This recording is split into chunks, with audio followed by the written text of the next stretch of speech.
Imagina despertar atado. Solo escuchas una cinta de casete que dice: Hello there, b****.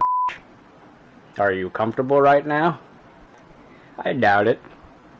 Wrists and ankles chained, gagged.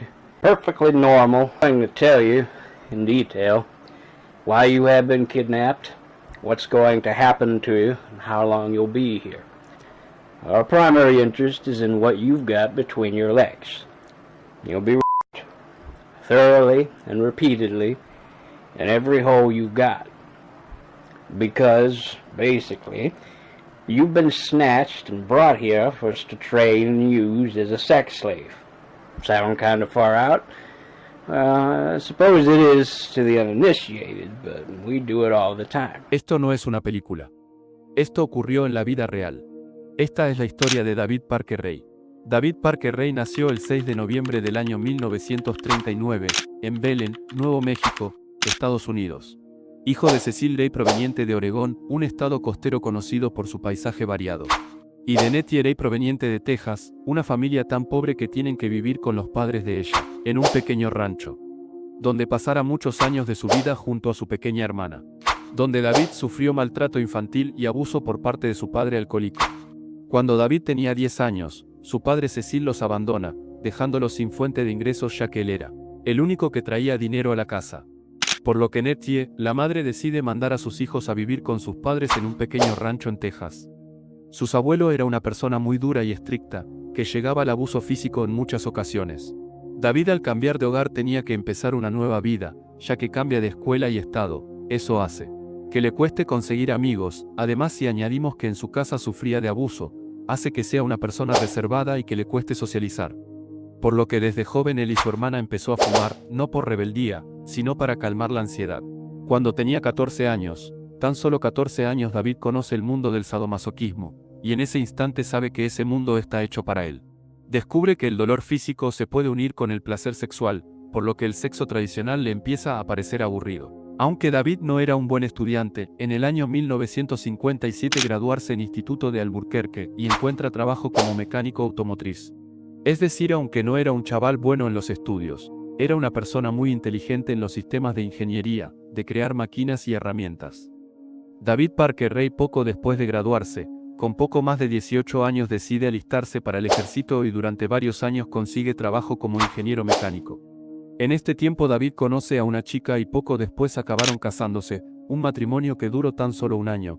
Por la mentalidad somática de David, que se vuelve a casar y divorciar por el mismo motivo, al final se casa con otra mujer y tiene a su primera hija, Glenda Jean Ray, conocida como Jessie Ray. David, que por afuera parecía un hombre normal, inteligente, fuerte y responsable, escondía un monstruo dentro de él que estaba a punto de salir, que llevaba años queriendo cumplir sus fantasías destructoras. Después de su cuarta ruptura se traslada a un pueblecito llamado Elephant Butte, un pueblo conocido por los drogadictos, delincuentes y prostitutas, el sitio ideal para conseguir víctimas, porque muchas de ellas no tenían quien se preocupara por ellos. David se gasta $100,000 en transformar un remolque en una caja de juguete gigante, llena de herramientas para torturas sexuales, cuchillos, clavos, martillos, látigos, cables eléctricos, soplete, espejos para que las mujeres se vean a sí mismas siendo torturadas y sobre todo una silla de ginecólogo. Este asesino es relacionado con la saga Saw, ya que le gustaba jugar psicológicamente con sus víctimas. Una vez conseguía a sus víctimas, en la mayoría de veces estas eran prostitutas, ya que les pagaba o drogaba para que vayan a su casa. Ahí la metían en la caja de juguetes.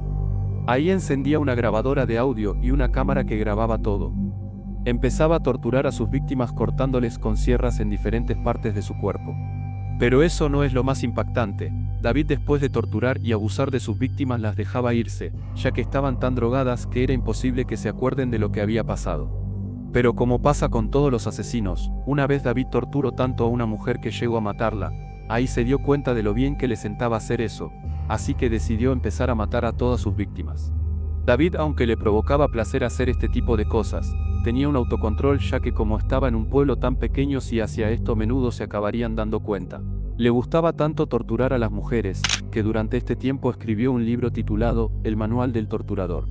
Porque para él no era solo tortura.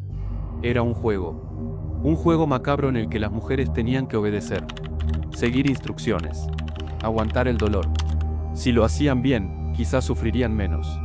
Quizá podrían salir vivas. Quizá no acabarían enterradas en algún descampado de Nuevo México.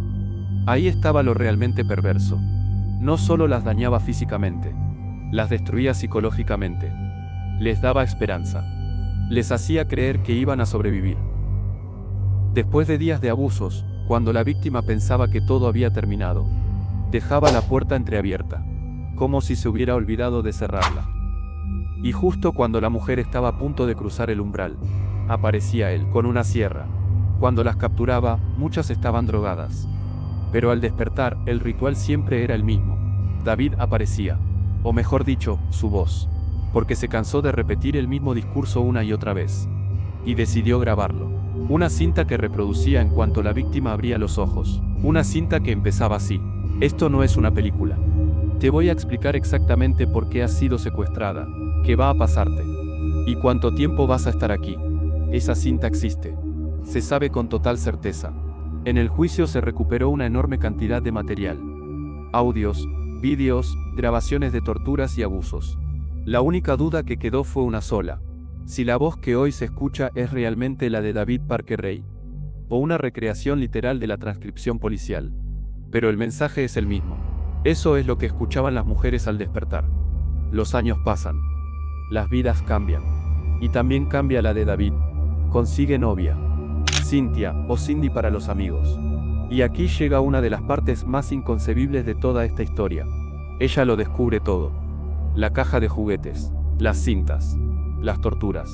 Y en lugar de denunciarlo, se une a él. A partir de ese momento, David no actúa solo. Tiene una cómplice. Cindy le consigue mujeres. Las droga. Se las lleva a casa. Como si fueran regalos. Pero no era la única. Porque esto va todavía más lejos. ¿Recuerdas que David tenía una hija? Su hija también participaba. No es una exageración. No es una leyenda. Fue condenada. Ella también conseguía chicas. También las manipulaba. También las drogaba. Incluso hay indicios de que ayudó a ocultar cadáveres. Y aquí aparece una contradicción brutal. Porque existen informes que indican que Jessie, su hija, llegó a denunciar a su propio padre. Advirtió a las autoridades de que era peligroso. De que hacía cosas horribles con mujeres. Pero no había pruebas. El caso fue archivado. Y de esa denuncia, pasamos a que se convierte en una de sus mayores cómplices. Algo se rompe ahí. Algo que cuesta incluso comprender. Porque ya no hablamos solo de asesinatos. Hablamos de juegos sádicos, de torturas prolongadas, de espectáculos diseñados para humillar y destruir, antes de matar. Y no estaban solos. En algunas grabaciones aparecen más personas. Rostros cubiertos. Manos ahogando mujeres. Una pequeña red de cómplices. Entre ellos, un amigo, Dennis Roy Shensi, identificado en una de las cintas abusando de una víctima. Pero todo infierno tiene una grieta. Y esa grieta tuvo nombre y apellido. Cynthia Vigil, 22 años. Prostituta. Una noche, un hombre alto, con bigote, se le acerca. Dice ser policía. Era David Parker Ray. La secuestra. La lleva a su casa. La encadena. Le coloca un collar de perro. Durante 3 días. 3 días de tortura ininterrumpida. Hasta que ocurre un error. Cindy, la novia, deja las llaves demasiado cerca. Las dos mujeres forcejean. Cynthia estira el brazo. Agarra lo primero que encuentra. Un picahielos. La toy box estaba llena de objetos diseñados para hacer daño. Le clava el picahielos en la clavícula. No lo suficiente para matarla, si lo suficiente para dejarla fuera de combate. Y huye. Ensangrentada. Descalza. Pidiendo ayuda. Consigue sobrevivir. Denuncia. Pero no le creen. David dice que todo fue consensuado. Que ella cobró. Que sabía lo que iba.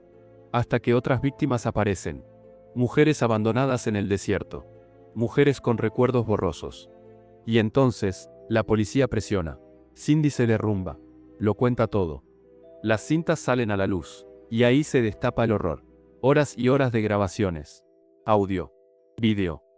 Agentes y peritos dicen que esas imágenes les provocaron pesadillas durante días. Pero hay un problema. En ninguna cinta aparece una ejecución. David no puede ser condenado por asesinato. Solo por secuestro, tortura y abuso. Una de las víctimas que testifica Era amiga de su hija. La hija la drogó. La llevó con su padre. La grabaron. Le cortaron la garganta. Sobrevivió. Nadie le creyó. El juicio es mediático. Las condenas llegan. Cindy, 36 años. Dennis Roy Shensi, 15 años. La hija, 9 años, de los cuales solo 3 en prisión. David Parker Ray, 224 años de cárcel. No por asesinato. Y la última ironía. Cuando iba a confesar dónde estaban los cadáveres. Más de 60 mujeres, según él, sufre un infarto. Muere. Y con él, la verdad completa. A día de hoy, el FBI sigue sin saber cuántas víctimas hubo realmente. Todo terminó, porque el monstruo murió. Antes de hablar.